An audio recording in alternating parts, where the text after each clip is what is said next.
هو ان الدماغ ديالنا ديما كيخلينا نهربوا من اي حاجه كتستنزف من الطاقه ديالو. داكشي علاش اي حاجه او اي خدمه كدير فيها واحد ليفور ديما كيخليك انك تهرب منها. هذه الطبيعه ديال الدماغ ديالنا، هي واحد الحاجه خايبه هي حاجه خايبه الطبيعه ديال الدماغ ديالنا هكا دايره، ما تيبغيش انك دير واحد ليفور، يعني بحال الا كيحميك انك دير داك ليفور، ولكن في نفس الوقت راه كيخليك انك تماطل على شحال من حاجه مهمه انك خاصك ديرها. ديما تيبغي يخليك في واحد المنطقه ديال الراحه، ومن هاد الناحيه هادي انت خاصك تكون مريكل.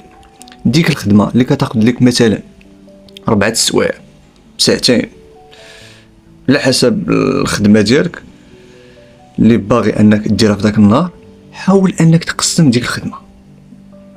يعني عوض انك دير ديك ساعتين كامله، حاول انك دير غير مثلا تقول لي انني غادي ندير 15 او نص ساعه في هذه الخدمه هذه، وكل مره كديرها. يعني ما تكبش دقه واحده في داك النهار، يعني وتشوف ديك الساعه واش غادي يبغي يديرها ولا لا، معلوم غادي يديرها.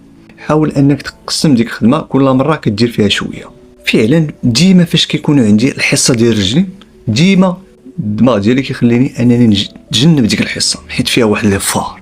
وفعلا بعض المرات كنتماطل على ديك الحصه وكنسمح فيها كاع، حيت العقل ديالي كيخلق لي شي افكار بانني فعلا غادي ندير واحد ليفور كبير في ديك الحصه، يعني غادي نتعذب. ولكن انت خاص تكون مريكل، حاول انك تقنع الدماغ ديالك باللي هاد الحصه هذه مثلا غادي ندير فيها غير 15 دقيقه 30 دقيقه. يعني ما تحاولش انك تكبر ليه المده الزمنيه باش انه يدير ديك الحصه ديال رجلي، حيت اوتوماتيكمون غادي يرجع للور، غادي يقول لك بلا ما نمشي لهاد الحصه هذه حيت فيها واحد ليفور كبير.